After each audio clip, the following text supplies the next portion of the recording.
us. And the show usually goes about 90 minutes, just to let everybody know. So that's the plan. We haven't started officially recording yet, but though we're probably going out a little bit on streams out over some of the live video streaming platforms. So just hang tight there, and we'll be starting the show here in a second. Yeah, Rob, I'm about 30 seconds ready from being ready to go. Just getting the last couple of social stuff done to make sure that we're front and center to everyone on our platforms. Oh, no, don't do that to me right now. Skip him. So everyone that's on Facebook now, again, we'll be going live here in just a second. We are almost ready. Okay. It's when you're going to like 8 different places, it's not like just hit record. Oh, that's true. All right. So I'm prepped. Let me hit the last button. I think we're ready to go. Hey, everyone. Welcome to the New Media Show. My name is Todd Cochran. Of course, I'm joined by my co-host, Mr. Rob Greenlee, and we want to welcome you today for having... Well, for those of you that are catching the show as an actual podcast, we are, of course, streaming on all our normal locations, Twitter, Facebook, Twitch, YouTube Live, a few places on Facebook, and then we are also in a clubhouse room, and Rob has got the control on that. We're going to be bringing people up. But, Rob, how you been since last Wednesday? I know these shows come around pretty fast, and so I'm doing fine, Todd. It's our Saturday morning show, which is always great.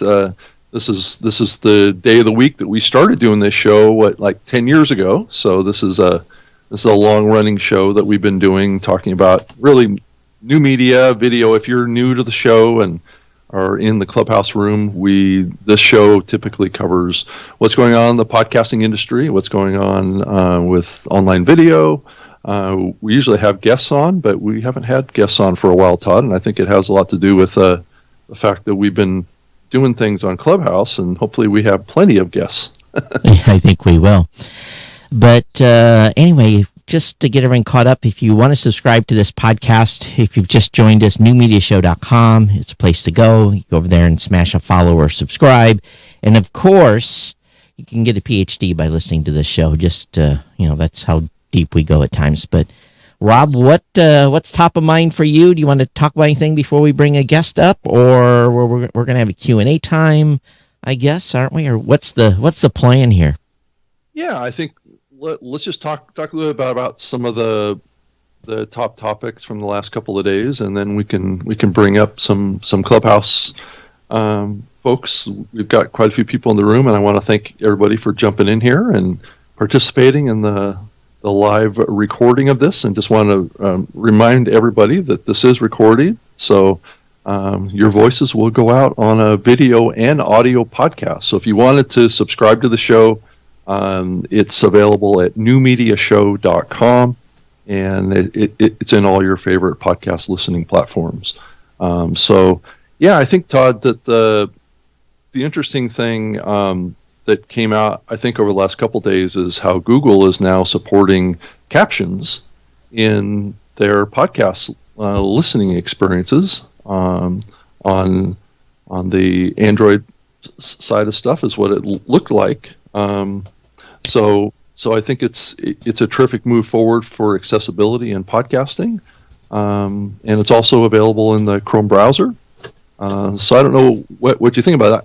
I think it takes a little bit of pressure off some of the podcast apps that are in the Android store to adopt this themselves, right? Well, it depends I don't think it takes the pressure off them, because Google's done it first, and we've known that Google's been building it into everyone individually, right? Yeah.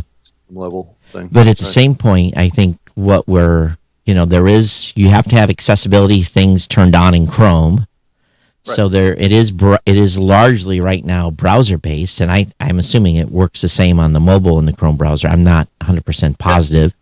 Yeah, on the Android phones, it actually works across the platform, I guess. So that's That's really incredible if you think about it. Now, one thing that we have to keep in mind is Google has been transcripting shows for a while now, so it'll be interesting to see how good the accuracy is of those.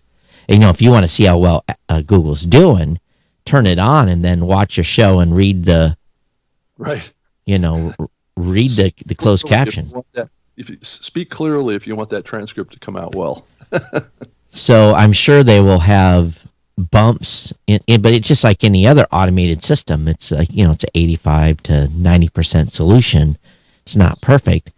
But this is what I've been telling podcasters now for a while, that Google is not playing. And they're here to make an impact in the space. And yet, out of 100 shows that I listen to, maybe 10 will encourage their Android listeners to subscribe to their show, or even on their websites, give them a way to go listen. They're so hyper-focused on Spotify and on Apple Podcasts that they continue to ignore the Android users. It just drives me crazy, and you would think by now people would have woke up to this, but this is the case on a huge percentage of shows. Right. Yeah. Well, and we have yet to see this from Apple's platform, right? So this is going to put a little pressure on Apple to adopt closed captioning for audio. I think there's actually a law that actually says that any online video from a major media source, and I think that's being kind of drilled down to even a lower level, has to have captions. Well, I think there is a law. It depends on where the content is broadcast to, and that's the key. If it's put on cable TV, from a video standpoint, if it's put on cable TV, it has to have closed captions. So if it's from a broadcast standpoint, but still there's no law for purely digital delivery. Now, we're not saying that isn't the right thing to do, is make sure that people can have accessibility, and we've worked hard. We've talked about this topic a lot on this show. Is we've both of us, our companies, have worked hard to make sure that our platforms are accessible, and it for creators. But the listener part is been harder. Yeah, I think it's safe to say that everybody can do better at this. So I did pull up Scott Jans up to the stage in Clubhouse, and it looks like he's the host of the Trust the Trail podcast. Looks like Scott, thanks for stepping up. Did you have a comment about the whole conversation about closed captioning, or do you have another comment? Well, I think appreciate you putting me on stage. Todd, nice to see you. Mike Dell down there, nice to see you. Todd actually hosts my podcast on his on Blueberry, so I appreciate perfect. that. Yeah. I guess my question is that I don't do enough closed captioning, and I realized that was probably a mistake early on. We're almost 200 episodes in. What would be the best way to go back? And I know there's services out there, but is there a service that you would recommend that I can go back and make sure that is all closed caption? Well, you and about 1.5 million podcasters are not doing closed captioning because there's no way to do closed captioning in podcasting right now. So Google is the first to have provided a closed captioning acquiesce type of playback. So in native experience. In a native experience, yeah. So what a lot of podcasters have done, and if you're a Blueberry customer, you can get a free transcript for every episode. Now it's a computer generated transcript by a partner, AudioBurst, and that now can be linked. If you're using WordPress plus PowerPress, that transcript can now be linked in your metadata as courtesy of the new tags that Podcast Index has put forth. We in release of version 8.5 of PowerPress, we put in, I think, 5 or 6 of those Podcast Index tags. There's a chapter tag, there's a privacy tag, there's a location tag, but there's also the transcript tag. And I think that one is probably the one. And again, you get the transcript a couple hours after you get done publishing the show, so you're going to have to go back in. But there is really, at this point, even though we've got these tags in place, we now have to encourage the app developers to start utilizing those tags. Now, there is a plan to have some sort of closed caption type tag. And remember, closed caption, though, to do it legally and to do it correctly is incredibly expensive. This is not a cheap undertaking because it has to have second by second tracking of the words, and so that as a playback happens, it's not inexpensive to do this from an individual standpoint. So I think what we'll see, maybe this will kickstart some stuff, and there's a couple of companies that we've talked to that we'd like to integrate with. But again, if I add that to base hosting costs, it would double your bill, because again, this is not, you think, people sometimes say, oh, I'm spending $20 a month on my hosting bill. Well, you enter closed captioning, it might be $100 an episode, or $200 or $300. So I'm hoping Google will, how should we say, API this so that we can get access to this metadata from Google. Yeah, get access to this from Google. And if they do that, then the hosting platforms can integrate. Yeah, it's interesting. It's the only way, I think, really realistically, that we're going to get the potential of accuracy in real time, because that's what this is. This is real time transcription. It's not what's being done more generally with transcripts now, which is usually done kind of somewhat offline. It's not being displayed at the same time it's being generated, so people have a chance to get in and edit it, right, to make it better. I do believe that the ADA has rules around how accurate this stuff is. It's pretty high. Yeah. So Google is probably the only one that can really do this, or Microsoft or Apple or whatever, that can do it at the enterprise scale that needs to be done. I think it's 99% requirement or something like. It's really high. Now, we've been talking about all this for a while. Is making, it goes. Some podcast hosts don't even have accessible players right now. So the first job is, number one, let's make sure they have an accessible player on a website. If someone that is vision impaired goes to and is using JAWS, make sure that they can start the podcast on a desktop. Number two, most of the apps, thank goodness, just because of Apple's and Google's rules, are accessible to begin with. They're forced to be accessible. They make them, they require them as part of their development process to be accessible. And then, so, we've got, in essence, the vision impaired folks are the least impacted because they can hear this content, right? And it's a navigational issue. It's a navigation challenge. Now, and we've, our policy is, if we have a ticket that comes in from an accessibility issue, it's all hands stop. We go number one priority to fix that. It doesn't matter what we're doing, we stop. That goes to the top of the pile to get resolved. But the bigger problem is going to be is for the hearing impaired. So the hearing impaired is what we're really doing this for. And, it's another level if you're hearing impaired and also vision impaired. And there's, unfortunately, there's people that suffer from that as well. But I think the hearing impaired piece, a larger majority of them at least will be able to see these new captions on Google. I would expect that there would be a mass migration, Rob, to people that are hearing impaired to using Google Podcast with this turned on. Right, or just Android. Yeah, or Android. Yeah. Yeah. So I think this is a good development. I think it's going to put pressure on Apple to come out with something as well. So it's going to be interesting to see how long it's going to take Apple to react to this. The other thing that came up that I wanted to mention too was I think we started talking about it on the last episode, which was around this ad blocking in the Overcast application. Marco Arment from Overcast, I guess it's like the third or fourth most popular podcast listening app right now.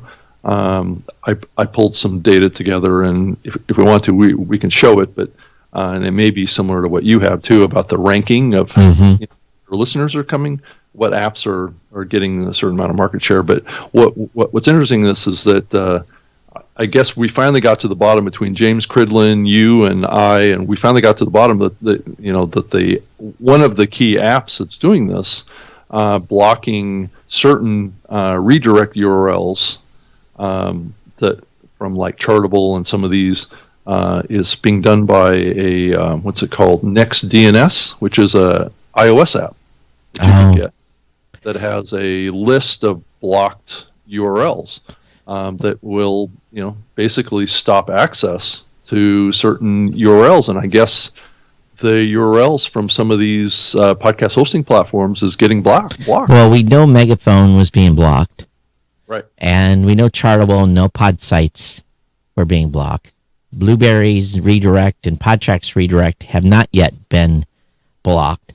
But I'm wondering, I talked with the team the other day. I just wonder if it's a matter of time because, as soon as someone thinks yours isn't being used for advertising. No, it's not. And we've got a GDPR policy. But Rob, people don't know that. When someone is seeing a redirect, right, they may automatically assume that is, something nefarious is going on. So, we're just going to watch it. And if we get blocked, we'll go and appeal and say, hey, we're not, here's our GDPR policy and here is our privacy statement and we're not tracking listeners. So it looks like then, Rob, the combination was people that were using the NextDNS iOS app and Overcast were not able to listen to any podcast that had a Chartable, Pod Sites, or Megaphone redirect in unless they white labeled those domains. Is that right? My understanding? Well, I don't know that they have and James was saying something about that they've dropped the terminology blacklist. I guess. It's blocklist now. It's blocklist now. Right. Right.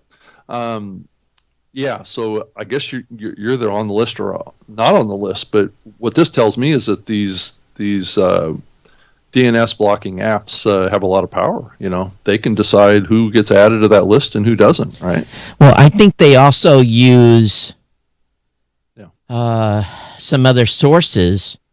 So they may not be the origin of those lists. They just use those lists. So, again, we can, and here's, I said this on the last show, and let's just be very, very clear. Most people that are using Chartable are not using it for listener attribution. So I just want to make that clear. There are some that are running ads that are using it for listener attribution, and that's essentially matching when a podcast or listener downloads an episode and then also visits the sponsor's website, and that is where they come up with an attribution. Whether or not that data is being resold or remarketed, we don't know. It's not. That's up for Chartable to make, and I think they've said in the past they don't do that. So this is not a strike on those that are using this strictly for measurement. And again, I don't know the pod sites model, but here's the thing: the more you spy on your listeners, that day is coming to an end very, very soon with all this other stuff that's coming up, like 13 states adopting California CCCPA policies. So, some of us in the podcasting space are actively trying to respect listener privacy as much as possible. But I know that the advertising side of the podcasting industry is wanting to take advantage of that. But as we've always said on this show, Todd, I'm not sure that there's the incremental benefit in doing that deep targeting anyway. So, and then reselling of your listeners' IPs, that's really where we get into the area of questionable ethical behavior, especially when that list wasn't opted in specifically. And who knows, we may see opt-in come to these platforms and be able to pass to some group repository or reported back to each of the platforms or something like that. Who knows? That still could happen, but it's not the reality of today, right? Does Scott, do you have any other comments or questions that you wanted to pose while you're up on stage? No, I appreciate you putting me up on stage, and I just appreciate the room. It's just I love the conversation. Thank you, guys. All right, well, thank you. And if anybody else would like to step up and ask a question or contribute to the discussion here, we would love to have you up on stage here. Just remember, it is being recorded. So, Casey, Mark, anybody else? I don't know, Rob or Todd. What? So I got a couple of comments from the Facebook chat. Sean says my Pi-hole network, which is basically he's using a Raspberry Pi as part of a firewall for his home network. He says network-wide ad blocker updated itself to Chartable and pod sites to the block list. I couldn't download any shows using those services after the update.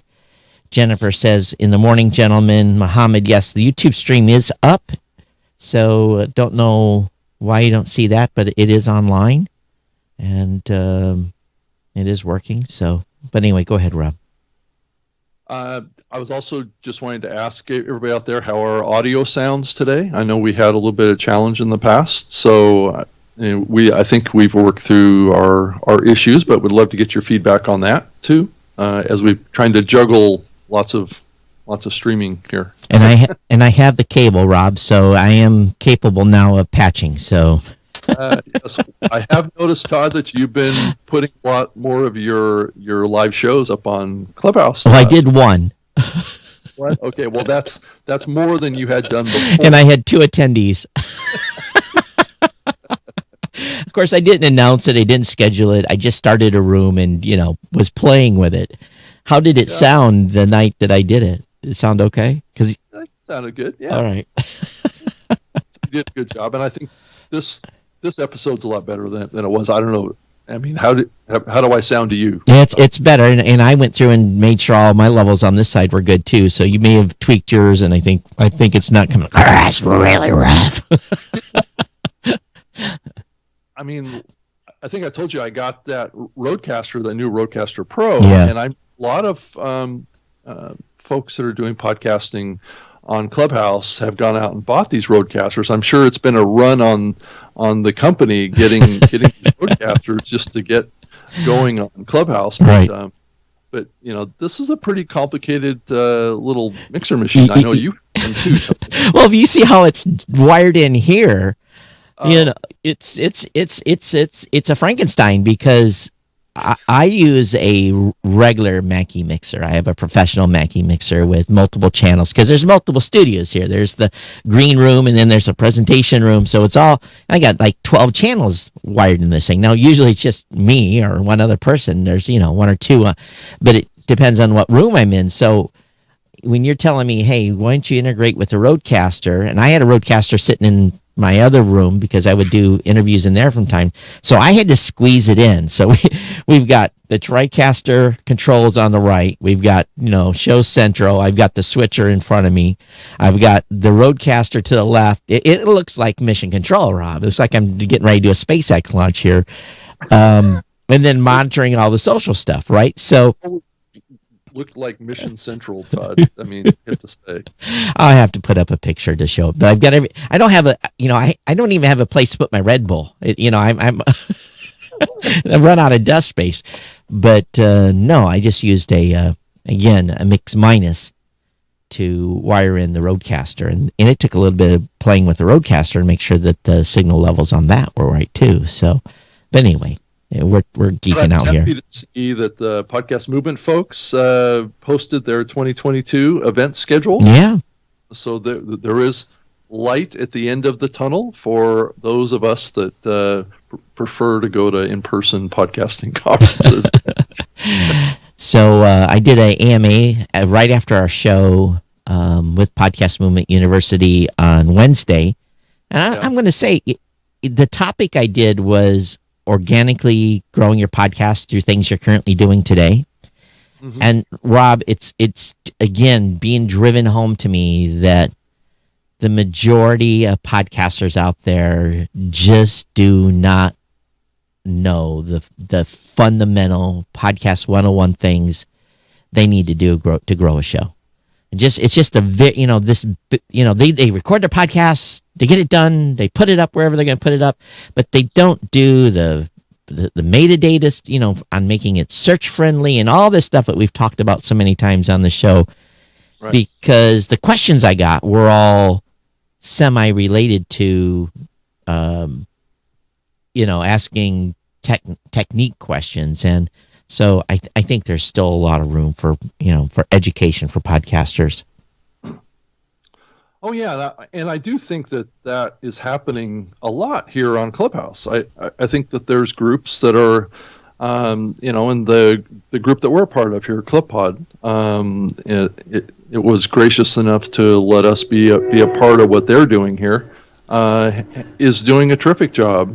Sure, there's a lot of variability in what people are saying up here, and may be true, maybe not true. That's open for discussion. But I think that there is a lot of education, and there is a lot of new podcasters that are in the space now as well. So it's a tough battle, and I know that we've never seen so many educational platforms either. You know? So yeah. So and I jumped in a room Thursday, maybe, and they were talking about media kits, and the one guy was speaking. And it was fine. He went through how he does his media kits. But I've seen 4,000 media kits, and right. I've seen the things that podcasters do that they shouldn't do in media kits. So, I was able to raise my hand, and basically I got on stage and I, spoke for 3-5 minutes, and he just kind of went over some of the things that podcasters shouldn't do. But, that was a worthy topic for probably a good hour, educating right. someone on how to put a media kit together. Now, the challenge really in Clubhouse is how do you share an example of a media kit?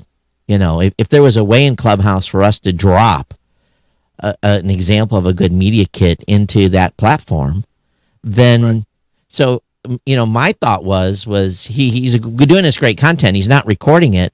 If he had been recording it, he could have made a podcast episode and put the link to the media file. And he didn't even give an email. He said, contact me on Instagram. And I'm like, Instagram? You're going to share a media kit via Instagram? No, what happened? Maybe I'm old. What happened to email? Well, you could do it through direct message, but yeah. But what happened to email? Don't we email anything anymore? So I don't know. I have 800 emails coming to my inbox over a weekend. Well, Todd, you can always put your email address in your profile. Well, he could have too, and said, "Hey, just send me an email, and I'll send you my media kit example." I wasn't sharing media kits. He was the one who was talking about it. So I think if you're going to do Clubhouse events, and if you're going to talk about resources, and you're going to talk about stuff, you better have a way to give the people that are in the audience access to that easily. Right. And I think that Clubhouse needs to incorporate some way to do that too, built into it. Right. There's another layer of communication that this app, I think they built it to be pretty simplistic. Yeah, it's look, we got a great audience in here today, got a great audience on live. So, probably the most people that have watched us in it, besides doing a live event at like a conference or something, a good number of people in here. Well, and I find that the truth of the matter is that I find the more people get involved in these sessions on Clubhouse, if it isn't, a live recording of a podcast too. So it does kind of beg the question of whether or not we should do the show like we always do, right? And then come in here after the show and spend an hour with people in here just doing Q&As, because I would love to bring some of the folks in the Clubhouse room up on stage, and we can have a conversation with you a little bit. So if you want to join us up here, just raise your hand and I'll pull you up on stage, and you can be a guest on the New Media Show. So it'd be great to have you on and have some other ideas, especially coming out of Clubhouse. We would love to ask us anything that you want within the podcasting sphere. I'm not a doctor, so I can't answer doctor questions, but yeah. Ask us any question about your cat or your dog, and we'd be happy to address. But I will give a shout out to James, because I think he does listen to the show. I didn't get your newsletter due on Friday. What happened? did it get caught up in a spam bucket or something? Because I had to go to your website to get your newsletter Friday, and it wasn't in my spam. So it's in your spam folder. Oh, okay. No, and here's another thing too. I think what you're going to see on the Soundbites newsletter, is that how he terms it? James Cridlin? No, it's James. It's not James. It's not even his partner, but it's the person that does. Oh, what's his name? He does talks about ad tech. Oh, yeah, Brian. Yeah. Yeah. With Sounds Profitable. Yeah. So with the Sounds Profitable newsletter. So Brian on Thursday emailed me. I don't know if you guys got it or not. Probably not, because it was all about the redirect, and asked us like 10 really, really deep questions. And so Angelo spent a couple hours putting a reply back to him together, because I think what there is there's a general misunderstanding, and hopefully we'll see how his newsletter frames it, but I think there's a general non-awareness of what, and again, I should have brought this up when we were talking about redirects, but what happens when you have a redirect, and what type of data gets passed, and all this information that you may not know. It kind of goes deep in the weeds and maybe make most people's eyes glaze over, but yeah, that's right. Yeah. Geek speak is what that is. Yeah. Yeah. And yeah, I did a presentation, a state of podcasting presentation as part of the Podcast Academy yesterday. So, and I shared some data about stuff that I was able to gather over the last few days about the total global podcast content market. I don't know. I'm Todd. You have access to a lot of this stuff too. I don't know how close it is to the numbers that you have too, but we're currently sitting at about 1,983,000 or so podcasts. So we're pushing the 2 million. That'll probably happen then in the next week. We'll probably go over 2 million. Right, and of which we're growing at about just a little bit over 100,000 new podcast shows monthly. So that's a big number. It is, and it seems to have been going up. I think during the beginning of the pandemic, we saw a big spike. Not this big, but it's continuing to accelerate is what's happening. Well, that's good. So I guess, yeah. And I guess over 47 million episodes are currently in the catalog as of March. So 47 plus.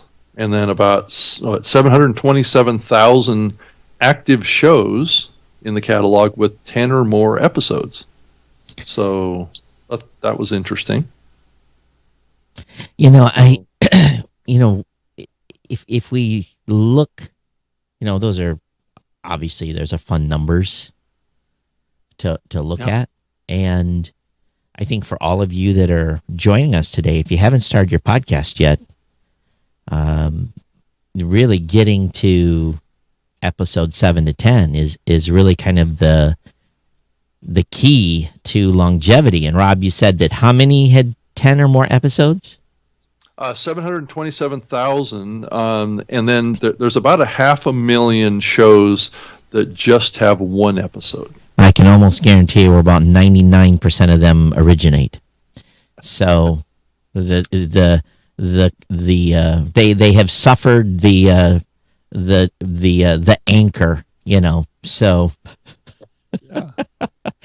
So we're joined up on stage by John Wiley. He's the host of the syndicated Law Enforcement Today radio show and podcast. John, thanks for joining us. And remember, we are recording, and this will go out as a podcast, which is probably okay with you. But thanks for joining us. More than okay with that. I'm working.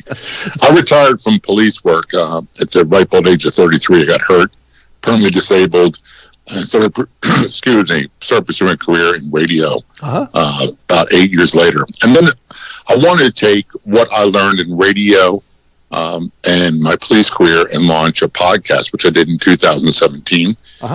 We got approached by a radio station, wanted if we converted to radio, which we did.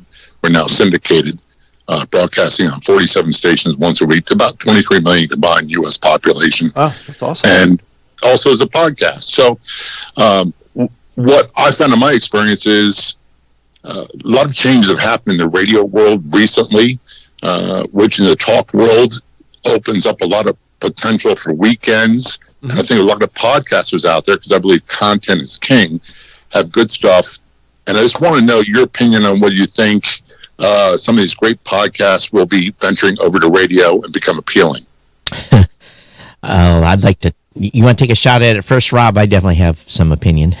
Yes, I have a perspective on this because that's how I started. I started on the radio with my nationally syndicated radio show that I started in 1999, and I took it out. I operated it as a syndicated radio show on XM Satellite Radio Network for a few years as well, and took it out as a podcast in 2004, and then kind of shut down the radio show side of it in 2006. So I've gone all digital after that, but that's not to say that I don't have a fondness for radio and what's going on there. I think that the radio industry has discovered that it's best to create original content for podcasting than it is to repurpose typically radio shows into podcasting.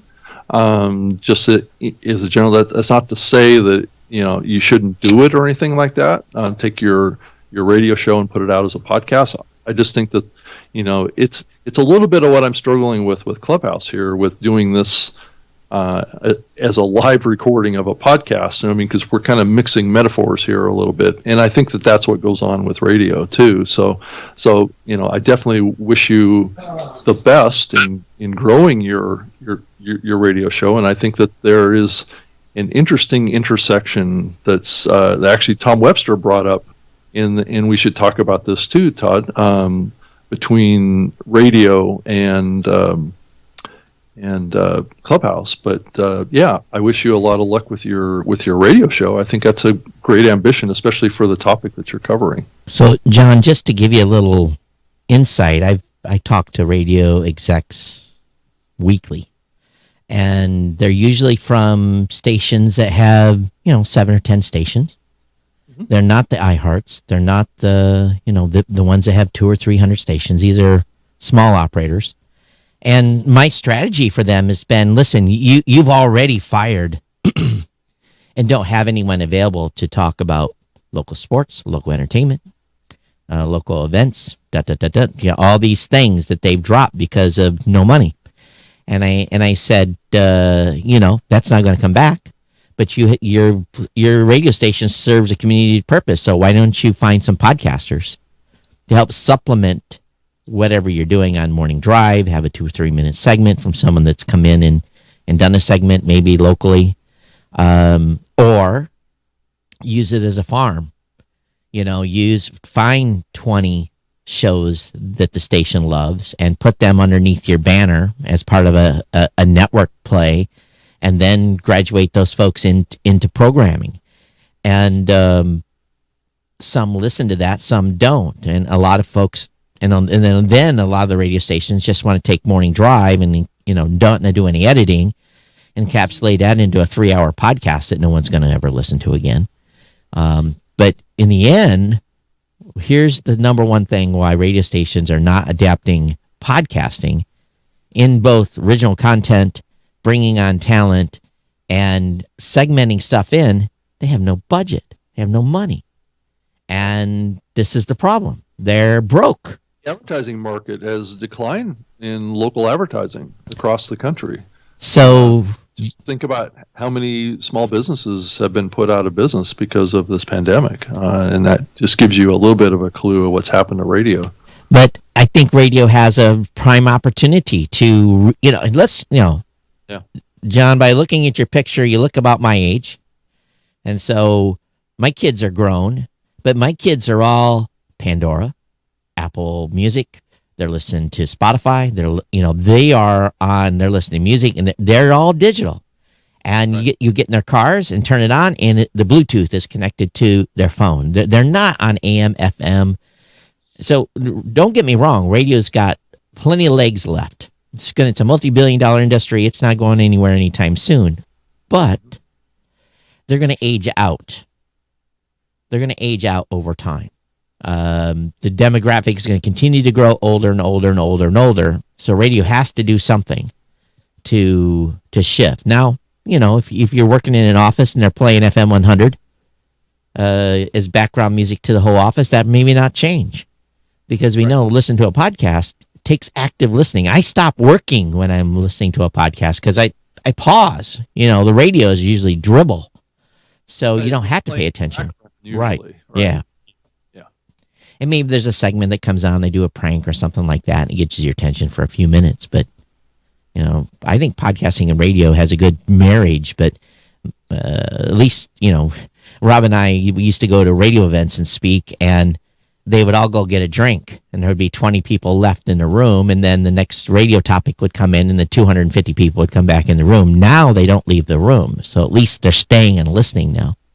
Well, and Todd, the other part that's happening is we're not getting invited to those events anymore. No, we're not. We're not. For some reason, I've been scratching my head on that. Why? It's because the radio industry has their own podcasting experts now. That's right. Supposed experts. Yeah, right. Meanwhile, iHeart has barely, globally, they have like 0.2% market share. Yet they're the most popular podcast platform. Yeah, bullshit. So, John, do you have any more, comments back from all that? Any kind of experience that you've had that you want to share? The one thing I've found is this, that, and I come from a music radio, I'm still a music radio DJ, and it's so formatted, it's difficult to establish personality and or local content. And the truth is, and you guys hit the nail on the head, most of the radio stations, they don't have budgets now, and most of the people here on air aren't even in the station or in the city. So what I found in the talk world, in the talk music, is that in the weekend program in particular, they are looking for programs they can run that will hold at the interest of their listeners, that they're not political, that won't drive a primary listener away and might attract new listeners to the station. And predominantly, a lot of the stations do brokered content where you pay for your time on there. But that all sounds the same after a while. And the way the local economy has been impacted, so many people can't pay their bills anymore. So that opens, I believe, a prime target and prime slot for podcasters like me. And I think that's a big part of why my show has grown the way it has. Well, Todd, and we're seeing a new platform start to develop. It's called Citycast. That's starting to develop. I believe they've launched in Denver, and I'm trying to think what's the other city that they launched. I'm not sure, but I wish them luck. Yeah, because I was down this road in 2005, and for just a little history, we launched a probably wasn't the right name. We launched a website called Podcaster News that was segmented by city and had entertainment, had all the things I thought radio didn't have. Well, we had a very, very hard time with that, and Podcaster News became Blueberry.com. So this platform is called Citycast. The tagline is, "We're Citycast. We make podcasts that connect you with the city you love." It's launching in Chicago and Denver are the two, and the person that's behind this is the fella that was one of the leaders of the podcasting efforts at Slate. Mr. Here, let me get to his Rob. I know local podcasting has been near and dear to your heart for a long time, and you've hoped it would take off. So maybe this is going to be the company that's going to get her done. Yeah, it's actually the guy that started this. His name is David Plotz, and he was one of the key drivers of Slate's podcasting that then turned into Megaphone. So, and then now Megaphone is part of a bigger media group now. But so you can see that there's a genesis. There's a group of young people that are getting involved in this company. They're looking for new employees too, and I believe they're going to build this infrastructure across the country. And they've started out, like I said, in Chicago and Denver, and they're building teams. Todd, very exciting because, to be honest with you, that's what it's going to. Right. It's going to take a dedicated effort, and hopefully, they got some venture money to be able to float it and pay people and get things off the ground and run. And if they're successful with this, and if they, just okay, some of you are going to know what I'm talking about. I remember when I was living in Honolulu, I could listen to the radio station and hear discussion about what was going to happen in local venues, what band was in town, which concert was coming, all these things that were, I didn't have to read the newspaper to get, or may not have heard otherwise. And I could say, oh man, such and such artist is coming, and maybe he's doing a small venue. Maybe I can get tickets. That all dried up, and there wasn't really this information anymore to get that. So if they can succeed in talking local, and then get local sponsors, because most people listening are going to be local, so then they're going to start to erode and can erode what radio has been so successful in, is getting the local Ford dealership to announce their spring sale, or the furniture company or the mattress company or whoever advertises on the radio. Those vendors will now have a new and truly targeted audience that's local. So, well, Todd, I'm pretty sure that David has the plan for this is to build it out pretty significantly across the country and then sell to iHeart. It's probably if I was a local station, right. Maybe what you got to do is franchise it out, and that way you sell it like radio. You guys can have these 20 shows, and I'll franchise this to you, or do a licensing agreement where you can keep getting paid forever. Yeah, but he's building teams of young people. Good. That are producing. That's exciting. And if I was NPR type quality content, if I was a budding new podcaster and they were in Chicago, and if I lived in Chicago or Denver, I would be like knocking those folks' door down to try to get on that. So if you wanted to go check it out, go to citycast.fm. So that's the domain name if you want to go check it out a little bit more. Let's see if I can bring it up here for the viewing audience. But John, is there any other questions that you have? I want to thank you for stepping up and joining us. And so, what's the best way that a listener can go check out your Law Enforcement Today radio show and podcast? Easiest way, just go to letradioshow.com. Get all the information there. You listen to the podcast or get more information, radio stations. Thank you very much, gentlemen. It is an intelligent conversation with real information about podcasting and the audio format, which I firmly believe in, and I enjoyed it very much. All right. Well, thank you, John. I appreciate it. Thank you. Oh, go ahead, Todd. Nothing. Go ahead, Rob. I was just going to say I want to invite anybody else who wants to step up on stage and take John's place and maybe ask a question or two. Wait, if you're a podcaster, we know you want to talk. So come on. What worse?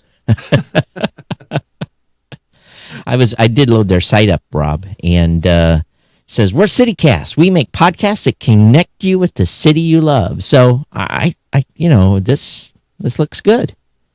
Yeah. And well, David himself is a podcaster. He did the politics podcast for Slate. Mm-hmm.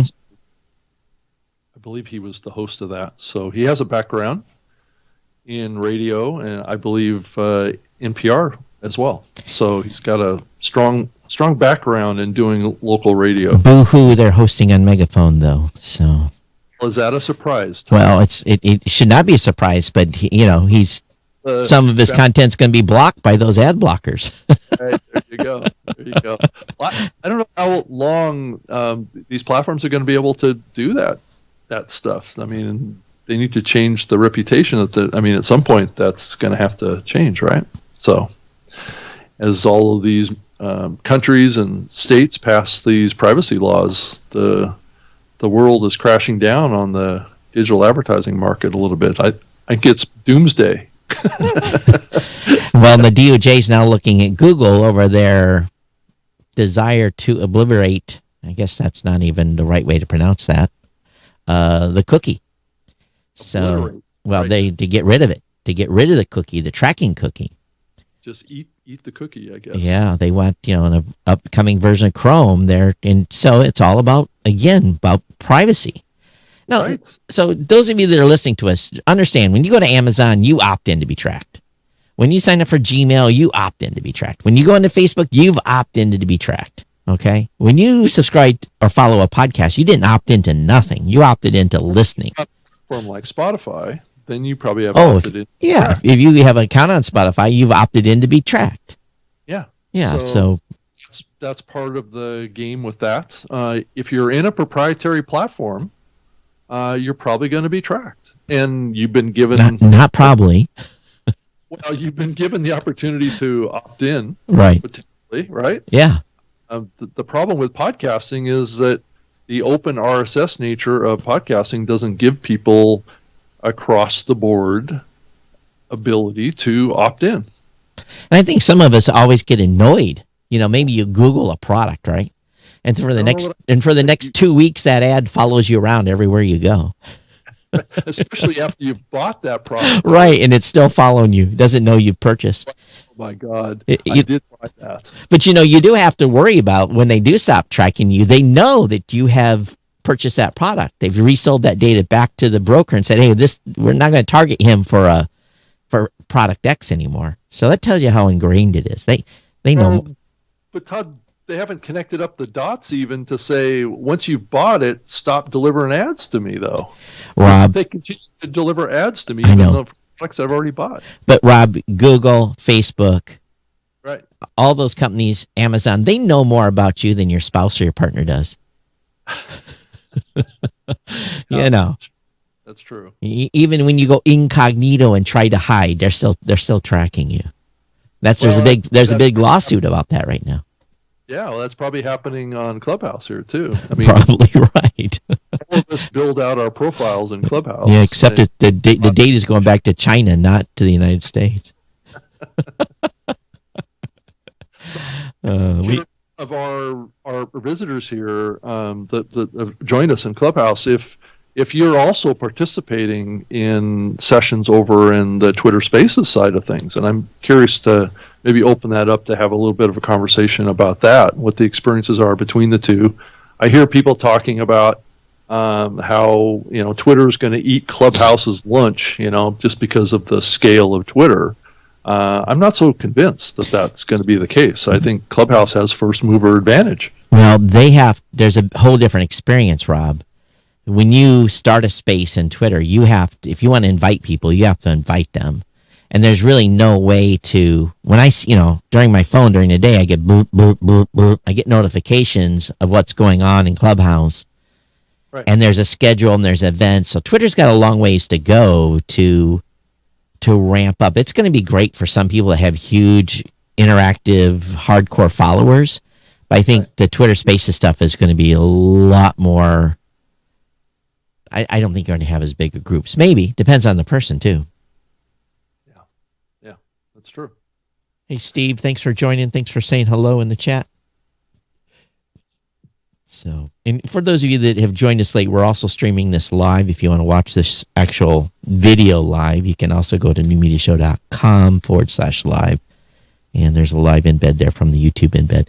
So, I think we're open to any questions here. And don't raise your hand, come on stage. If nothing else, introduce your podcast, talk about how it's going. And really, we're open to answer any question today. So. Yeah. I mean, Todd, until we have somebody join us up there, I wanted to just kind of share some basic stats that I pulled out of at least the Libsyn platform, and I don't know if you have access to this breakdown on the Blueberry platform right now for us to compare, but we're currently showing, as of the end of February, that Apple is at about 59.2% of all of the podcast downloads. Yeah, I think the last I checked, we were 62, 63, so probably right in there within the margin of error. Yeah, what's fascinating about that is if you look at other other hosting platforms, and I've seen these ranking charts from like Buzzsprout or some of these other ones. They'll have a completely different distribution here. And some of them will. I believe Buzzsprout is even as much as 25% Spotify, because we're showing, Libsyn is showing that Spotify is only about 13.2% of the total downloads. 7 to 8% with us. 7 to 8. And I think that speaks to, and the more I think about it, is it speaks to the genre of shows that are hosted on our platforms, and it also speaks to the longevity of the shows that have been on our platform. Yeah. If you look at Buzzsprout or you look at some of the newer platforms, they tend to haven't been around as long, right? So they tend to have a little bit less, or maybe they're produced by younger producers that are much more appealing to Spotify audience, and why they would index a little stronger on the consumption side on Spotify versus Apple.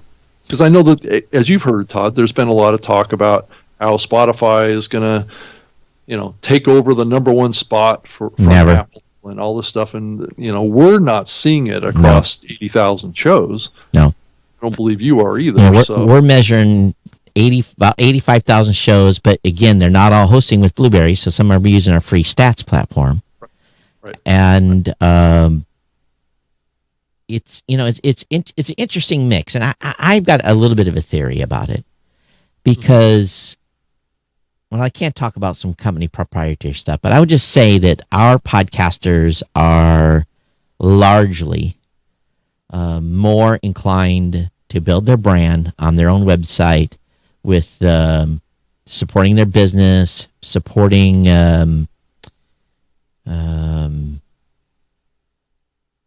supporting consulting. There's all kinds of it's an interesting. It's typically, at least, because we've got PowerPress, we've got a lot of people that are using WordPress and PowerPress, and it's a little bit different mindset for someone that may just have a site on some locked in vertical. So, and they tend to be more professional. So, professional natured, and not saying professional podcast, but professional natured, because again, I'd have to go look at the makeup of Buzzsprout's. But maybe it's also Buzzsprout that's who they've chosen to make sure that, in their training of their podcasters, maybe that's who they tell them to, promote Apple Podcasts and promote Spotify. We kind of downplay Spotify a little bit. Why are you downplaying Spotify? Just curious. Well, we don't downplay it. It gets an equal billing and destinations, and you put on your subscribe sidebar. Okay. But it's just pushed. Is that what you're saying? Yeah, because we know where you're really truly not subscribed on Spotify. I guess you follow to a certain extent. That's the shift that the industry's making. Right. And I think a lot of our listeners are used to being, engaged and part of a show in a more deeper level. Yeah.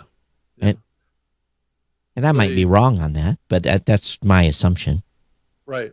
The third most popular listening platform in Libsyn right now, and appears to be growing, is Google Podcasts. Yeah, us too. 2.2%? That's where we flip. We're like at matter of fact, Google Podcasts is higher than Spotify. I think we're like 13%. Well, the Google Android platform as a whole is much higher on our platform. But we've been pushing to subscribe on Android for 5 years before Google joined the party. So our audiences have been trained, or our podcasters have been trained to attract Android listeners. So are you aggregating all of the Android apps into one number? Is that what you're doing? I can, but Google Podcast is still by itself doing. I'd have to pull it up, but they're almost neck and neck with Spotify. Okay, got it. Yeah, it's very, very close. They probably can change positions easily, but yeah, because we're showing that the fourth most popular listening app for podcasts is Overcast. Yeah, us too. That's an iOS only app if you're not familiar with it. And then right after that is Stitcher. and they have an app for iOS and Android, and it looks like the aggregate of those two is 1.64%, which I believe is a pretty significant drop. Overcast for us is 3 or 4%. Is it? Yeah. But everyone else then quickly drops to 1% or below. Yeah. There's very few in the top 10. I think there's 4 or 5 in the top 10 that, maybe 6 in the top 10 that stay above 1%. And Podcast Addict. Yeah, that's another popular one. Yeah. Which is on Android, is 1.24%. Castbox is the next one at 1.16%, and then from there it just pretty much gets below 1%. Yeah. And Pocket Cast is almost at 1%. iHeartRadio is less than 1%. Yeah, way less. Like even probably less than. It's probably like 0.004 or 3 or something like that. Right. It's low. It's low. Yeah. And it looks like we have a person that's going to join us up on stage. Awesome. So we'll pull him up and see what he has to say. I'll put some pressure on him here. No, just kidding. Patrick, thank you so much. Patrick Johnson, thank you so much for stepping up and joining us up on stage. It's not clear in your profile if you're doing any podcasting. Are you looking at podcasting? Are you doing one? What's your... Oh yeah, I do one. It's in the third line. Okay, I couldn't see it in there. The short list. How you doing today, Rod? Good. What's going on? Thanks for stepping up. Do you have a question or a comment or anything like that? Well, yeah, I was going to comment first off. Hello, good afternoon. I don't know if it's afternoon, morning, or night, but whatever time it is, we're all in the same place right now. So that's a good thing, right? Exactly. That's great. So I'm listening to you guys talk about the percentages as far as where our podcast shows are being hosted and listened to. Mm-hmm. My podcast right now, I'm currently looking at right now, I'm at 58% for Apple Podcasts, but I will say there has been an uptick in Pandora podcasting. Like I'm up to 12%. That is over the Spotify. Spotify and iHeartRadio were number 2 and 3 for quite some time for me. Now it's Apple Podcast was always been Apple Podcast number 1 with 58%, and now I'm at 12% with Pandora, and then 9 with Spotify and iHeartRadio, and then all come after that. So it was funny to hear you guys speak about the percentages like that. Yeah, I think it does vary a lot from show to show. And that's a difficult one for us to talk about because we don't have access. I mean, we're not looking at individual shows, but I do believe, and Todd, maybe you jump on this too, that certain shows have genres that appeal to different listening platforms. It depends on what your orientation is. Like Pandora, not everybody's in Pandora. So yeah, you're lucky to be in Pandora, by the way.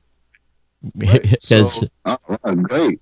That's the other part of this too. So, I mean, what do you think is going on? Why do you think that these other platforms, besides Pandora, which I think is kind of an outlier case here, but like Spotify and those, and why do you think Apple's a little less for you? Do you think? Do you have any ideas? Well, I think personally, I think that it's the interfacing as far as the operating system goes. With Pandora, it's so seamless to go from just listening to the music to straight to podcast. The way they incorporate it, that it makes it a seamless transition. So I think that within itself makes it more appealing to the average Apple user. I would want to say the average iOS user. Yeah. So the interface itself is something that's accommodating to someone even on the most novice level of technology, right? Yeah. So I feel as if even with Apple's got the clear-cut advantage. I mean, they're Apple, right? We don't have to get into what Apple can provide, but we know that they're the powerhouse when it comes to what they want to emulate and what they want to see from the consumers. Yeah. So I know that they're like they put out the product first, and then everyone else wants to emulate what they're doing. But all in all, everyone's pretty much watching what everyone's doing and trying to make sure that it works for them. Right. So Pandora is definitely taking a great approach at doing it because they're emulating and incorporating a lot of things that Apple has done right thus far. Yeah. So I think that's why it's creeping up. But at least for me, in my case, I mean, I speak to a few of my podcast friends like Billy and Mark that are in here right now. So I get good information from from them as well. So I see a certain directions that it's going, but I really see the uptick in Pandora because of the interfacing. Rob, if you think about the history of this, and maybe this is a good time because we're the two guys that probably been here the longest in the space. Yeah, and again, if somebody else on it has been here longer in podcasting, I apologize. But when Apple added podcasting to iTunes at the time in 2005, it was truly an inflection point for people being able to easily be able to subscribe to a podcast. Because remember, it was a different time. It was before the iPhone. And everyone was using iPods, and we were all syncing. And then when the iPhone came on the scene, there was really no true native podcast app for a number of years. And then when Apple made the podcast app native to iOS, in other words, when you bought an iPhone and you turned it on, it was a default app that was preloaded on the device, and people often found podcasting by just clicking on that and say, "What is this?" Right. So they had the forethought to add the app directly to the platform. Now, this is where Android fell behind for many, many years, as there was no native, and really still even today, almost per se, there's no native podcast experience. In other words, you buy an Android phone, you don't necessarily have a podcast app. Google Podcast app is not loaded by default because Google's dealing with OEMs, and you have to negotiate with Samsung and all these other companies that make phones. So for them just to add a single icon, they've already got their Gmail, Chrome, Maps, that comes on most Android phones. But just to add one more native app is often concessions, millions of dollars. So they haven't done it yet. So this is why Android as a platform has kind of waned, because you had to physically go find a podcast app in the App Store. So, well, a lot of the devices, the phones in the early days, Todd, didn't get updates. No, either. No, so they didn't. You couldn't actually even get an upgrade podcast app into those devices because they were locked. So the beauty of what's happened here is most of us listen to some sort of music. We listen either on Spotify, we listen on Pandora, maybe we listen on iHeart, maybe we listen on Apple Music, maybe we listen to Amazon Music. It all depends. Everyone has their thing. So with podcasting now having been added to Amazon Music, it's been added to Pandora, it's been added to iHeart, it's been added to Spotify. What we've really done in this instance is we've given more options, but we've also gained audience because it's non-duplicative voice. People are discovering shows on Pandora that they would have never discovered anywhere else, and they're clicking play and they're listening. This is a good thing for us. And matter of fact, Rob, next week, if everything goes on plan, we can't talk about it yet, there's going to be a new platform that's going to be starting to introduce some podcast features that'll be big. And I think what we'll see is, again, what we're trying to do is we're trying to grow the onion. We started out small. We're putting layers on the onion and making podcasts available everywhere. And for a podcaster, and this is a huge opportunity to build audience, because we don't care where they listen as long as they listen, right? And if you're having success on Pandora, man, step on the gas pedal. Well, and now Pandora, the same company that owns Pandora, now owns Stitcher. Right. So, that's one of the fallout from the consolidation that's been happening too, is that, these platforms, I think they're going to maintain separate brands. I don't think they're going to roll it up into one, like Pandora is going to go away one day, or Sirius is going to go away, or even Stitcher. I think, But I think if you're finding you're getting traction, let's say you're getting traction on Spotify, the folks at Headliner have just partnered with Spotify, and you can spend $250 now and buy a podcast. You can buy an ad on Spotify advertising your podcast. So if you're getting traction there, I'd go dump $250 with Headliner to do this deal to get an ad spot on Spotify. If you're trying to think the content that you're producing really caters to a Spotify listener, right? Or if you're seeing that you've got bigger numbers, again, every show is different. So this show, believe me, this is not a Spotify show. No. And that's okay with us, actually. I think we have like 1% or 2% to listen on Spotify to this show. Yeah. But it's more like 70% for Apple Podcasts. So it's, it just shows you where the podcast creators are at. But we are in Pandora. Right, we are. So very, very early, actually. Lindsay from Pandora added this show a couple of years ago. In fact, we need to get Lindsay back on here and find out what's going on. Yeah, he is sitting at the middle of a big a lot of companies, isn't he? He's in the acquisition vortex. Right. This is So we're talking about Lindsay Bowen. He's been a guest on this show before. He's the fellow that's kind of in charge of podcasting for Pandora and SiriusXM. So Patrick, maybe you should reach out to the Pandora team and say, "Hey, I'm getting great traction over here. What can I do? What can I do for you?" And go to them. And if you're getting good traction, that's the type of show. That's the kind of relationship that you want to develop. And especially if you're promoting Pandora on your podcast, then they may throw you some love. Yeah.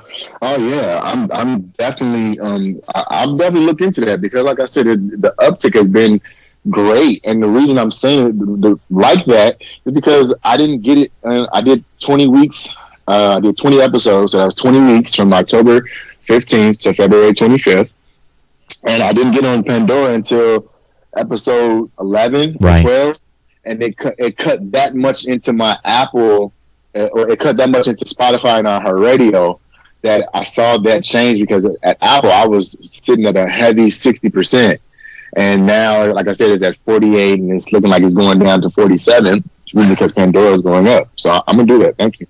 But is your overall numbers? I'm sure your overall numbers are going up because of it too, because you're probably still getting the same downloads from those other platforms. It's just a smaller percentage, right? Right, correct. And Clubhouse is just magnified my listens times 100 because now I'm talking to the people who are in the countries that are listening to me. I'm talking to them now on this app. So it's an amazing feeling when I'm hosting a room at 7:00 and I have people from the UK and London and Africa. They're like, "Hey, it's 1 or 2 o'clock in the morning here, but we're up because we want to hear from you." So I think that's very important. So I love it a lot. And, I think that's something podcasts, just like I said the other night, Rob, I experimented by launching a room for Geek News Central and did the show on there. And I could probably label it better to get more traction from techies that would be part of the audience, but maybe not necessarily podcasters. So I think that's an important takeaway too, is if you're doing the show, Patrick, like you are on Clubhouse and you're labeling it in your genre, that oftentimes how many times a week, Rob, do you hear from podcasters say, "Where do I go find my audience?" So Patrick has found his part of his audience right here on Clubhouse. Yeah. I mean, that's the key. You got to find where your audience is. Right. No, I mean to interject. I just feel like you see this so well because I also want to help people find their audience too, because I get asked that a lot as well. And I like to take the Family Feud approach when it comes to finding my audience and trying to understand what they like and what they want to consume. So what I do is that I'll go into my followers, I'll ask 100 people one question, and I'll get the average answer. So when I get an average answer, I'll take those answers, and I'll formulate a new question. Nice. And then I'll go to another 100 people, and I'll ask that question because now I'm getting average answers from average people, and it's coming to what they will most likely be in tune with or not in line with. So now I know which way to go, and now my tribe is getting bigger, and bigger. So you're definitely right. Yeah, that's great. It's great that you found your target that you're trying to reach, and you're able to reach it. I think a lot of podcasters would love to have that. But Patrick, I want you to tell us how a listener to this podcast can find your podcast and to find out more information about you. Okay, hey, well, my name is Patrick, and my my podcast is the Clear Mind Fitness Podcast. I think I need to change it because I always say the Clear Mind, and it's just Clear Mind Fitness. So it's Clear Mind Fitness Podcast. I'm on Apple. I'm on all the major streaming platforms. So Apple, Spotify, iHeartRadio, Pandora, Google, and actually Google is going good too. So I think I heard you guys mention the Google aspect of it as well, and that's going up too. So that's where you can find my podcast. Awesome. Well, so Patrick, don't be afraid to change the show. We changed the show's name live one time. We went from one name to another. It was a 2-minute discussion. So don't be afraid to change the name of your show. I think I just mentioned it on the show, and by the next episode, we had already changed. So. Right. That's noted. Thank you so much. All right. Hey, thank you, Patrick. I appreciate you stepping up. And we have a new person that's up on the panel, Todd. Irina Russell. I think if I pronounce that right. Irina, thank you so much for stepping up. Thank you. Yeah. Thank you very much. I've been listening to you three wise people who've been podcasting for a very long time. Yeah. So I appreciate the knowledge that you're giving. Just started podcasting about a year ago, and I was listening to you, Rob. And so the question that I have is with regards to when you talk about, a particular type of podcast for Spotify versus Apple, can you expand on that in terms of, what type of podcast that is, more palatable for Spotify versus Apple? Rob, I think it's more about personality than type or content type. Yeah, I mean, I think it's kind of I don't really know for sure, 100%. I just know what I see in the numbers, and typically younger shows, and I think it may just be who their marketing appeals to on the Spotify brand versus the Apple brand. So I think I think you're going to have the greatest potential of growing your audience via Apple overall, but as a percentage of your consumption, I think if you're doing a show that maybe is a more appealing to a younger demographic, which is clearly in the Edison research that we're seeing now is a fast-growing demo podcasting space right now, that you can grow an audience a little quicker if you're catering to that audience and you're focused on Spotify. So I think that as a strategy perspective, as you think about your content and the type of show that you're producing, we are, Todd, I think we are in this era now where certain types of shows are catered to different platforms. I think so. To see that develop here. And I don't think there's ever been a true study done, but just taking and holding my thumb up into the air to see the way the wind's blowing, I would bet entertainment shows, edgy, comedian, again, younger, more hip, maybe life topic oriented, people of color, this type of thing, I think will maybe trend a little better on Spotify. It's more with the Spotify brand. Right. Apple is a little bit more of a traditional brand. I wouldn't say it's at the cutting edge of culture that it used to be. Mm-hmm. I think in the early days of podcasting, I would have said that Apple was the Spotify, but Apple is it's an older company. It has an older brand. It's more established, so you tend to kind of get that feeling. But I still think the vast majority of listening opportunity is over there on Apple. Yeah, and on all the different Apple apps. But again, if this audience hasn't learned anything during this show, one thing's for sure is make sure you're not forgetting the Android users. Right. Well, I think that's where the biggest growth potential is. Oh, it's by far. That's what we've been saying for years, is that we are under-indexing on Android. I mean, the opportunity over there is where the future is, no question. So thank you. Yeah. Thank you for that. Yeah, you're welcome. Is there any thoughts that you have, Irina? We'd love to hear it.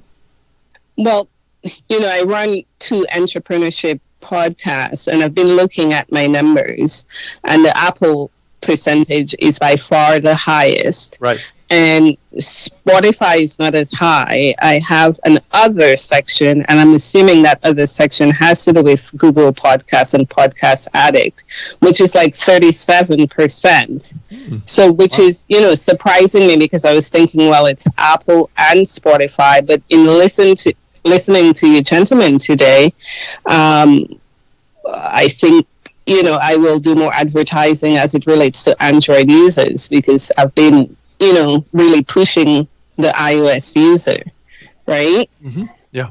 So that's a common thing to do, because you're trying to reach the largest pool of listeners. But as far as growth opportunities, though, and I think what's going to be announced next week will have a significant impact on this topic.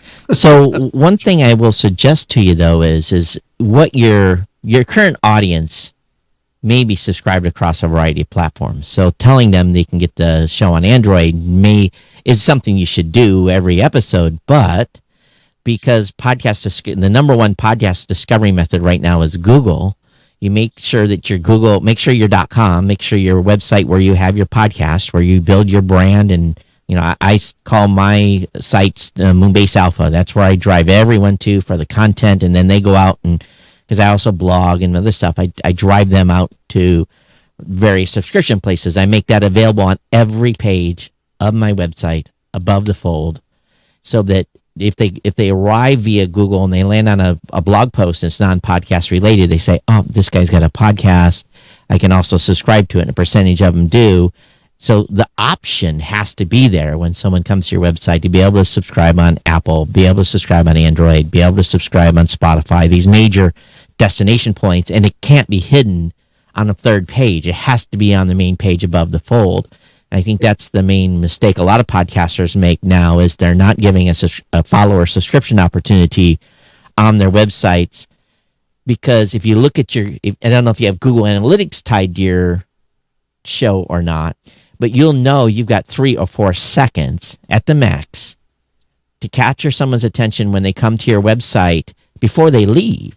And if they come via Google, they won't even scroll up or down most of the times. They'll just look at what's in the header, and if there's no indication that you're doing a podcast or there's no way to subscribe, you've lost a follow or subscribe opportunity by that traffic that comes in.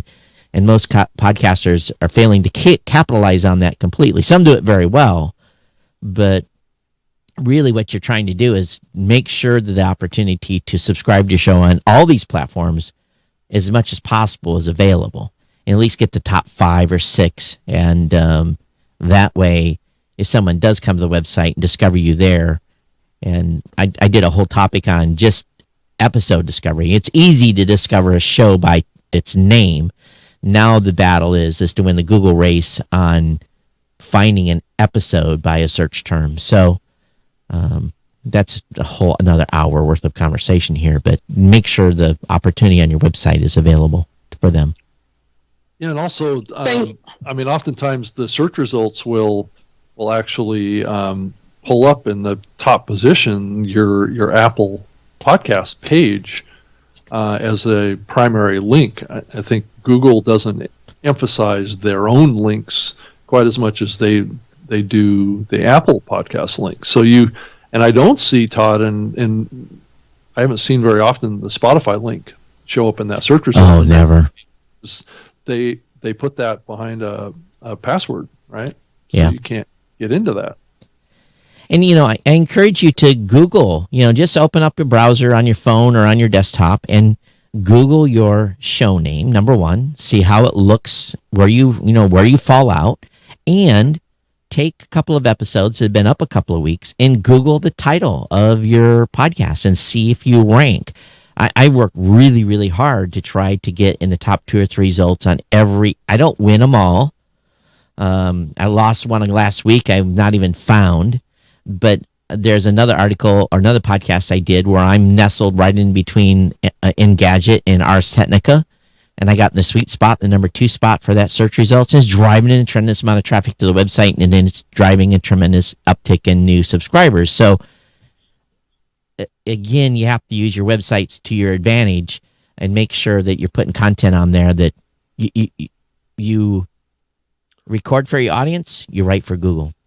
Well, and you have to really think really deep about your episode titles, because that actually is what's oftentimes driving these pages that show up in the Google search results via Apple, which tends to come up number 1 in most searches, because guess what? Apple.com is a trusted domain name. So of course Google prioritizes Apple.com. but it's also critical that you have relevant keywords and treat your episode titles like a newspaper headline is what I would recommend. I mean, what's going to entice somebody to click on that, right? What's going to entice somebody to come in and check out your show? That's something that you have to think about more and more, I think. Rob, Tom Webster jumped in the Facebook chat. He said, "Shout out to Space 1999." What did I miss? He obviously related something here. I don't know. Hey, I was a big fan of Space 1999. I actually, not that long ago, I watched a couple of episodes on YouTube. Tom. Okay, is he calling us old? I'm not exactly sure the comment. So Tom, I'm a little dense right now. So was it something we said? Tom, come on into Clubhouse and join us here and tell us your thoughts about your newsletter that you wrote, talking about how radio should be, looking at Clubhouse. It was in my reference to Moonbase Alpha, calling Geek News Central Moonbase Alpha. All right, I got it now. Age, Tom, when you talk about Space 1999. And I never watched Space 1999, so I didn't know Moonbase Alpha was a thing. Maybe subconsciously I did. Just do a search in Google, Space 1999, and you'll find out what we're talking. Okay, funny. Yeah. So. Oh, all right. I just want to say thank you so much. I really appreciate all the nuggets that you've given me, and I'm definitely going to apply that for my website. And I'll check out that episode where you talk about episode discovery. So thank you so much, gentlemen. Yeah. And why don't you share with us how a listener can find your podcast? Well, I am on all the major platforms. Right. My podcast is at Live with Irenia, and also the Canadian Side Hustle and Business podcast. It's really awesome. It helps. It's a dose of inspiration for individuals who want to start their side hustle. So the intent is to make it as seamless as possible to get there. So I interview people from all over the world and also across Canada as well. Thank you, gentlemen. Awesome. Well, thank you, Irina. Thanks for stepping up. Tom says, no, you are old. Can't make the Clubhouse today, but enjoying the show as always. No, so Irina, just so you know, the session I did talking about growing your show organically, that is available on the Podcast Movement University website. I did the presentation on Wednesday. It's free. You can join the Podcast Movement University for free, and you get access to all the great content. A variety of speakers from different companies, genres, everything are in there. So take advantage of that and getting access to it. So it was an AMA that I did this past Wednesday, but there's a lot of other good content in there. Well, and the best part is, again, FREE, free. Right. You don't have to pay $1,020 to get access to the quote unquote mastermind that's 5 years out of date. None of those courses running around. All right. Yeah.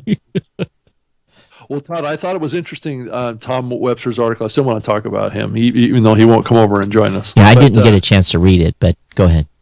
Okay, well, he was drawing this correlation between, when like an Elon Musk gets on Clubhouse and creates this, or Mark Zuckerberg, or it creates this environment that's not unlike radio, right? So you get tens of thousands of people or 6,000 or 7,000 people all in one room together.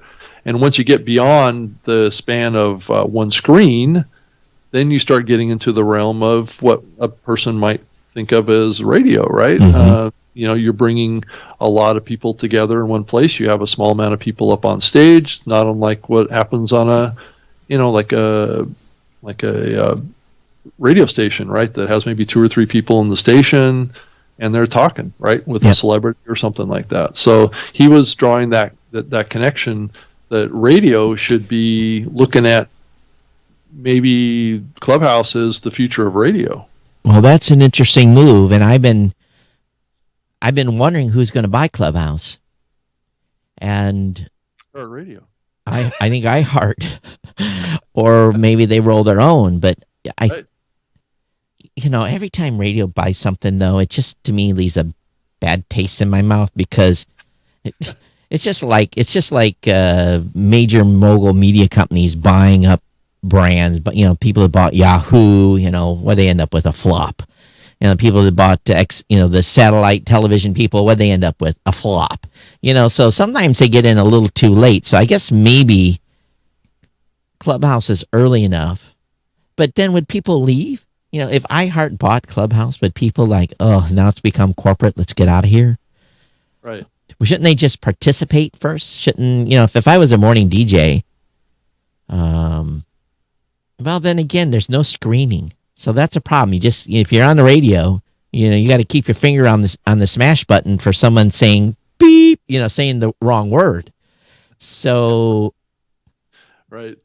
So Bob Pittman was on Clubhouse, and he had like six. He's the CEO of iHeartRadio. Right. Just a week ago or so, and he had everybody around him as his whole iHeartRadio team. Connell was there, and all sorts of stuff, and they had a lot of people talking. I think Paris Hilton was in that room at the same time. So you start thinking about that, right? Right, just the person I want to hang out with.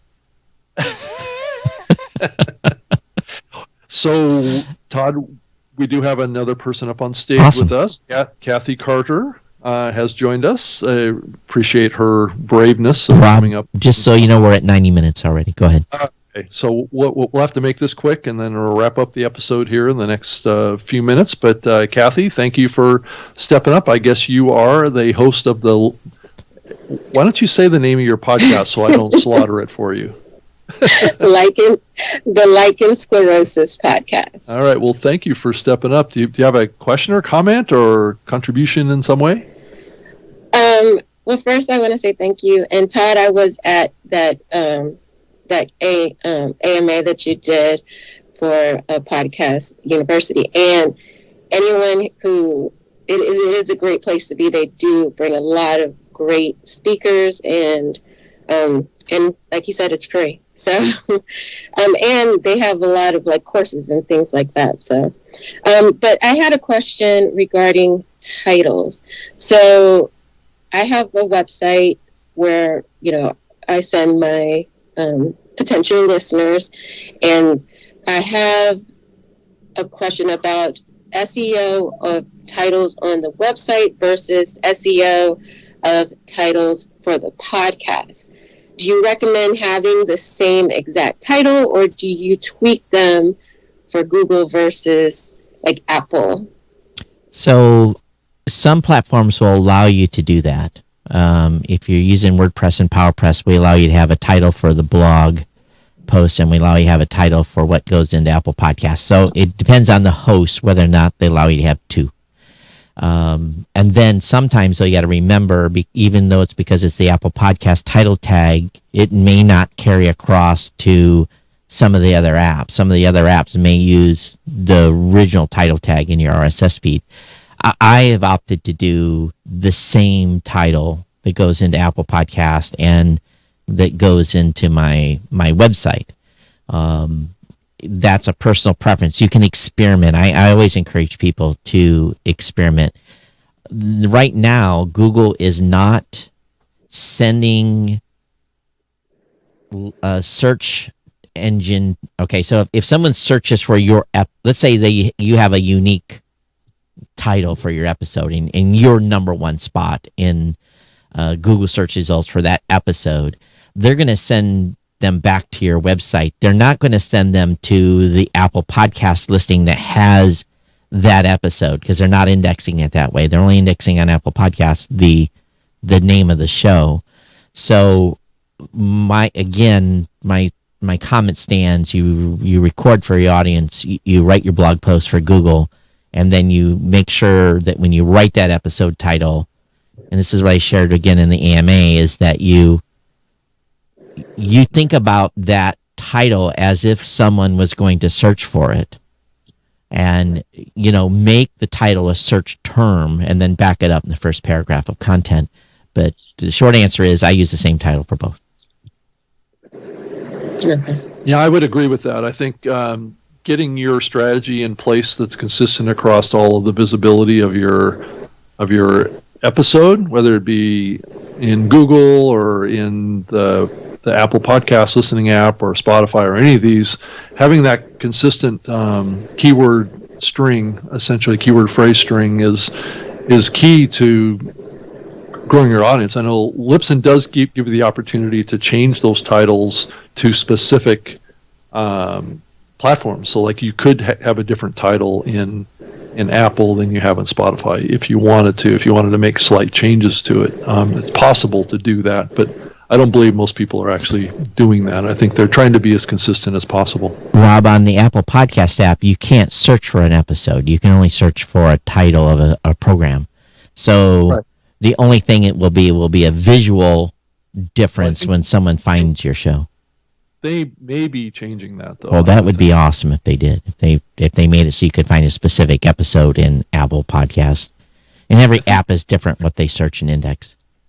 That is a kind of future direction for a lot of these listening platforms, because they are starting to take, and they've been doing this for a few years. Most podcasters don't know this, but they have been making transcripts of all the audio. So, and they're going to use it somehow, right? I'm hedging that they're going to be looking for time hacks in your show notes for episode breaks. I think they're going to do that as well. Yeah, I think so too, but we'll see. Well, Kathy, thank you so much for stepping up and joining us, and have a great experience podcasting, and have a great week. And I think, Todd, we're probably going to wrap it up here, aren't we? Yeah, absolutely. And if you want to keep track of what Rob and I are doing, go ahead and hit our profiles and hit follow if you want. And I've been trying to follow anyone that comes in the room. If I missed you, I apologize. But again, for those of you that have been on YouTube, on Twitter, on Twitch, or wherever you may have been listening today, thanks for your watching us live. And, of course, our podcast audience that is listening later to the show, you can join us each Saturday at 12 Eastern to join us on a Clubhouse. Again, we apologize. They don't have an Android app yet, so hopefully that gets resolved soon. But if you want to subscribe to the show, go over to newmediashow.com. Of course, you can reach me, Todd, at Blueberry, BLUBRRY. We couldn't afford the E's, so it's Blueberry without the E's. And, of course, my Twitter address is at Geek News. So, Rob? Those E's were very expensive, Todd? Is that what that That's is? right. If we tried to buy blueberry.com, and there's a whole story behind that, but it was like $1 million. So, of course, I keep raising the number. I think it was actually $500K. So we couldn't afford the E's, and we took the E's out. Right. So, and if you wanted to watch this, this whole show as a video podcast, you can actually get that on the Apple Podcast Experience, too. That's Just right. Look for the album art that we have in the catalog that has video edition at the top of the album art. So, but anyway, well, thank you, Todd. Thank you to all of our Clubhouse attendees and speakers that have come up on stage. We appreciate it. And we'll be back on Wednesday for another edition. Rob, you didn't give me your contact info. I didn't? You did not. Goodness. Oh, my goodness. I'm on Twitter at Rob Greenlee. And you can reach me by email, too, if you want. robg@libsyn.com. And that's libsyn.com. So I hope everybody has a great weekend. And Todd, you can sign us off. All right. And Rob, I saw your blog post about gear you can use to get more professional sound on Clubhouse. So you can find that at robgreenlee.com. You put an article up, I think, yesterday about the gear he bought. So if you want to do some investment in making your Clubhouse sound better, you can do that. But we want to thank everyone for being with us here today. We'll see you again back here on Wednesday at on the podcast at 3 p.m. Eastern, 12 Pacific. All right, everyone, take care. We'll see you next time. Take care. Bye-bye. Bye-bye.